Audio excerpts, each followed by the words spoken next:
Bem-vindo ao podcast Estrangeiros e Peregrinos.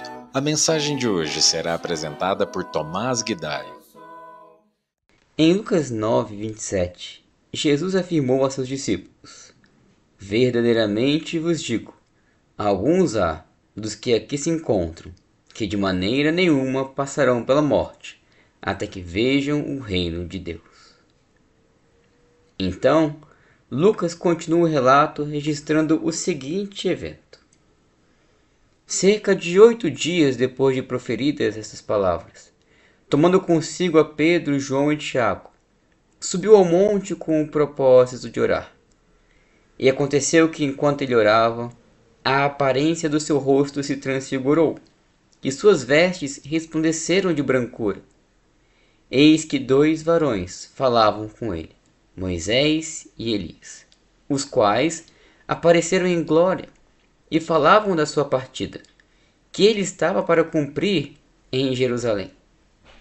Pedro e seus companheiros achavam-se premidos de sono, mas, conservando-se acordados, viram a sua glória, e 2 varões que com ele estavam. Ao se retirarem estes de Jesus, disse-lhe Pedro: Mestre, bom é estarmos aqui. Então, façamos 3 tendas. Uma será tua, outra de Moisés e outra de Elias. Não sabendo, porém, o que dizia. Enquanto assim falava, veio uma nuvem e os envolveu, e encheram-se de medo ao entrarem na nuvem. E dela veio uma voz dizendo: Este é o meu filho, o meu eleito. A ele ouvi. Depois daquela voz, achou-se Jesus sozinho. Eles calaram-se, e naqueles dias a ninguém contaram coisa alguma do que tinham visto. Isso está em Lucas 9, do 28 ao 36.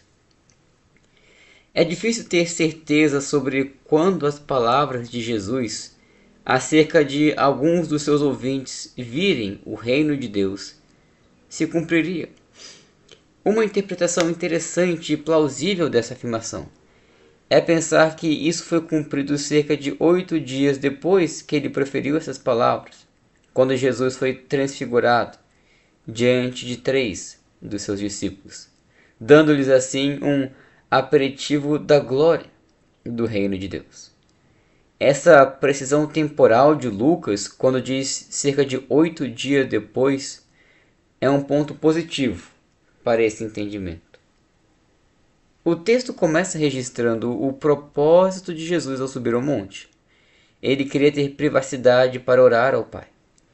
E foi durante sua oração que, por um instante na sua vida terrena, Jesus tirou sua fantasia de homem, vamos dizer assim, e expôs sua real natureza. O brilho e a brancura de Jesus expressaram sua glória e sua pureza. Moisés e Elias também apareceram em glória para falar com o Senhor. E os 3 conversavam sobre a partida de Jesus. Talvez Moisés e Elias estivessem encorajando o Senhor a cumprir sua missão, assim como um anjo fez posteriormente.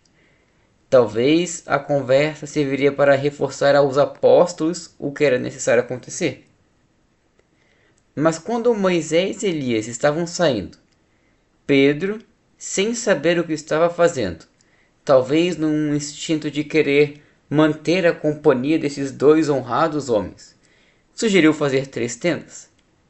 E parece que há algo simbólico aqui.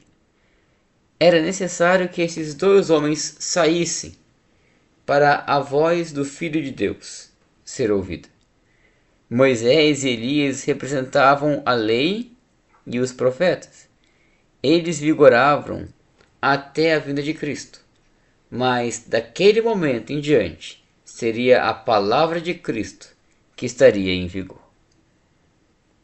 O que Pedro, Tiago e João viram serviu de confirmação para eles sobre a real natureza de Jesus, mesmo este prestes a ser entregue nas mãos das autoridades a fim de ser crucificado.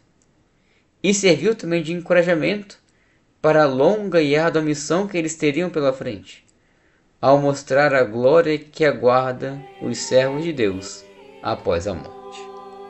Obrigado por nos acompanhar nessa jornada pelas Escrituras. Volte amanhã para ouvir mais uma mensagem do podcast Estrangeiros e Peregrinos.